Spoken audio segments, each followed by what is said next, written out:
প্রিয় ভিউয়ার্স, শখের রাজা শেখ আমারের পক্ষ থেকে দেশে বিদেশে কাছে এবং দূরে থেকে যে সকল ভাই বোন বন্ধুজন আমার চ্যানেলের সাথে যুক্ত আছেন তাদের সকলকে প্রীতি ও শুভেচ্ছা জানিয়ে শুরু করছে আজকের আরেকটি নিত্য নতুন প্রতিবেদন।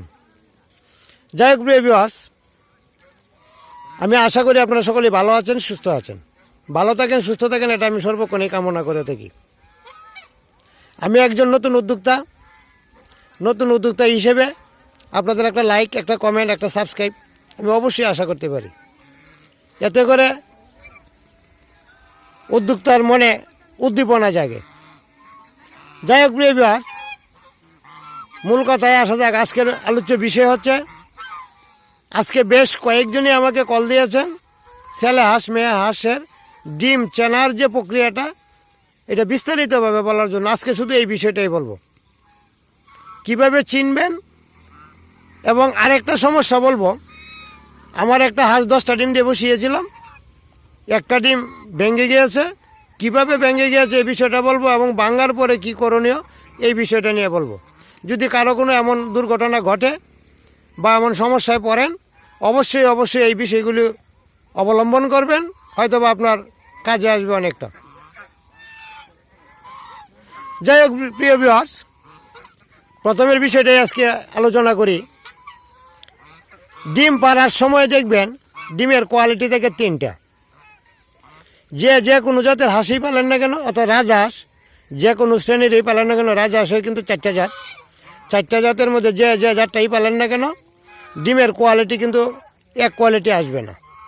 ডিমের কোয়ালিটি আসবে 3টা। 1 নম্বর কোয়ালিটি একটা আসবে, ডিমটা থাকবে গোল,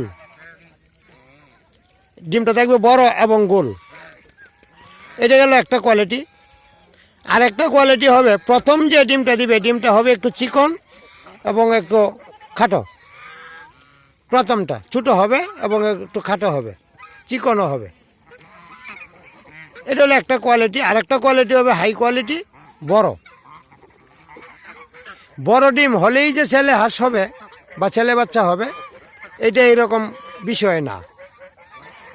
তবে যে ডিমগুলা ছোটো থাকবে, গোল থাকবে, একদম গোল, এই ডিমগুলা 100% মেয়ে বাচ্চা হবে। আর যে ডিমগুলা একটু লম্বা থাকবে, একটু মোটা থাকবে, এই ডিমগুলা অবশ্যই ছেলে হাঁস হবে। এখন প্রশ্ন হচ্ছে, যে ডিমটা ছোট, অর্থাৎ প্রথম যে ডিমটা বাড়ে চিকন হলে দেখবেন একটা মাথা একটু বড় থাকবে, একটা মাথা একটু চিকন থাকবে বেশি। যদি বেশি চিকন থাকে তাহলে ছেলে বাচ্চা হবে। আর যদি মোটামুটি চিকন থাকে, অর্থাৎ মোটা মাথার সাথে সামঞ্জস্য থাকে, তাহলে মেয়ে বাচ্চা হবে। এটাই 1 বছর পরে একটা হাঁস প্রথম যে ডিমটা দেয়, ডিমটা একটু ছোটোই দেয়, পরেরটা আবার একটু বড় দেয়, আর একটু বড় দেয়। এইটা হলো আপনার ছেলে হাঁস এবং মেয়ে হাঁসের চেনার যে পদ্ধতি। ডিম দেখে আপনি বুঝতে পারবেন। আমি একটা ভিডিও দিয়েছি, যারা বুঝতে চান আমার ডিসক্রিপশনে গিয়ে আমার এই ভিডিওগুলি চেক করে দেখবেন, ছেলে হাঁস মেয়ে হাঁসের ভিডিও আছে। এই গেল একটা বিষয়। আর একটা বিষয় নিয়ে আমি আলোচনা করব। এই যে আমার একটা হাঁস, এই যে হাঁসটা, এই হাঁসটা থেকে ডিমে আছে, কিন্তু আমি 14টার উপরে আশা করতেছি। এই যে হাঁসটা। এখন আমি আপনাদের আরেকটা বিষয় শেয়ার করি। সেই বিষয়টা হচ্ছে, আমি 10টা করে ডিম দিয়ে বসাই প্রত্যেকটা হাঁসকে। 8টা দিলেও 10টা দিই, 9টা দিলেও 10টা দিই, 10টা দিলেও 10টা দিই, 11টা দিলেও 10টা দিই, 14টা দিলেও 10টা দিই। অর্থাৎ যে 6টা ডিম এই দেও গনার সুবিধার্থে এবং বাচ্চা ডেলিভারি দিতে গিয়ে আমি একটা হিসাব রাখি যে আজকে কতটি হাঁস বসছে আর কতটি হাঁস বের হবে, এত তারিখে এতটি বাচ্চা বের হবে। এটা হিসাব সহজ করার জন্য, জানার জন্য এটা আমি কি করি, 10টা করে বসাই। তো 10টা বসানোর পরিপ্রেক্ষিতে 10টা করে বসাই হিসাব রাখার জন্য। এই হিসাবে আজকে 5 দিন হলো একটা হাঁস বসছে 10টা ডিম নিয়ে, কিন্তু আমি যে গর্তটা করেছি গর্তটা চারিদিক দিয়ে সমান হয় নাই, একদিক দিয়ে একটু উঁচু ছিল। উঁচু থাকার কারণে 10টা ডিম আমি যেভাবে বসিয়ে দিয়ে আসছিলাম, সুন্দরভাবে বসিয়ে দিয়ে আসছিলাম, কিন্তু ভাঙ্গার প্রধান কারণ হচ্ছে আমরা যেভাবে ডিম দিয়ে বসাই, হাঁস কিন্তু কিছুক্ষণ পরপর বা একদিন পরপর বা 2 দিন পরপর নিজের ডিমগুলিকে নিজে ঠুট দিয়ে আবার নাড়াচাড়া করে, উল্টাপাল্টা করে, চতুর্দিকে সমহারে তাপ লাগার জন্য। এই জন্য হাঁস ঠুট দিয়ে এই ডিমগুলিকে উলট পালট করে। তো উলট পালট করতে গিয়ে উঁচু জায়গার মধ্যে একটা বড় ডিম পড়ে গিয়েছিল।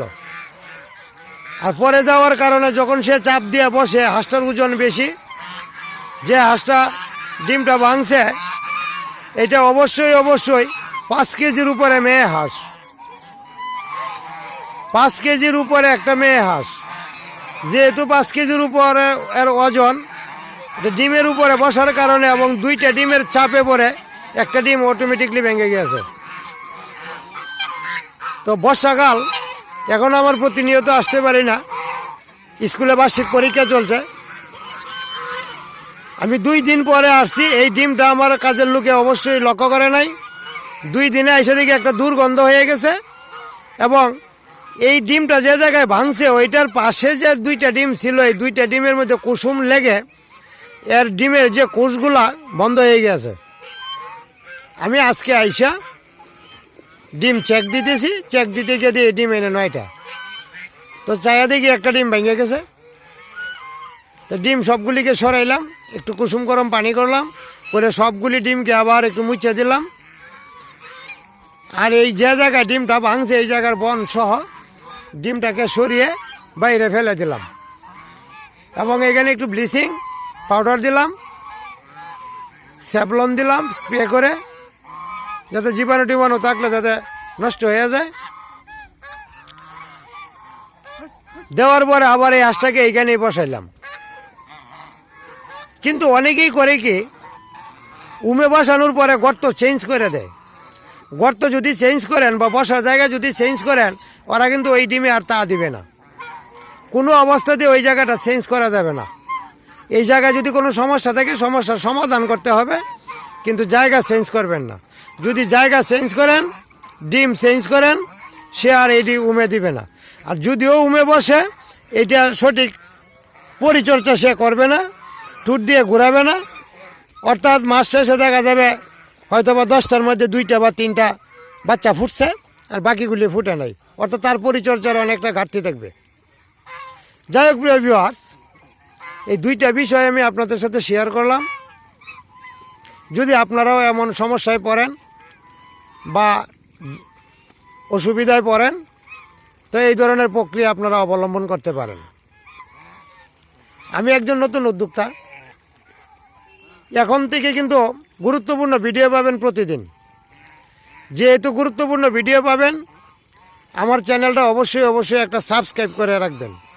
সাবস্ক্রাইব করার কারণটা হচ্ছে, নতুন ভিডিও আপলোড করার সাথে সাথেই আপনি 2 মিনিটের ভিতরেই, 2 মিনিটও লাগবে না, আধা মিনিটের ভিতরেই আপনার এইখানে নোটিফিকেশান চলে যাবে। আপনি অটোমেটিকলি দেখতে পারবেন, খুঁজতে পারবেন।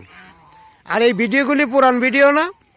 আজকে 22/11/2025 শনিবার, নভেম্বর মাসের 22 তারিখ 25 সালের নতুন ভিডিও আপলোড পাবেন।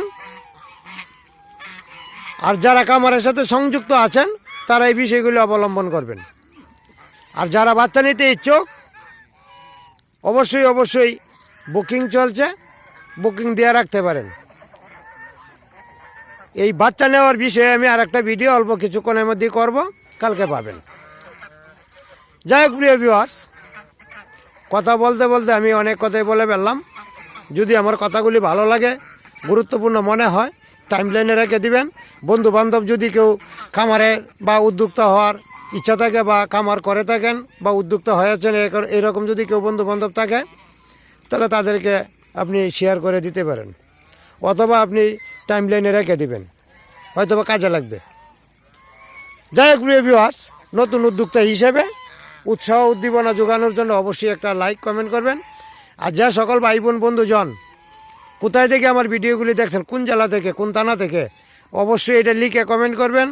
আমি অত্যন্ত খুশি হব, কোটি টাকার চেয়েও বেশি খুশি হব এই কথাটা লিখলে। ধন্যবাদ সবাইকে, ভালো থাকেন, সুস্থ থাকেন।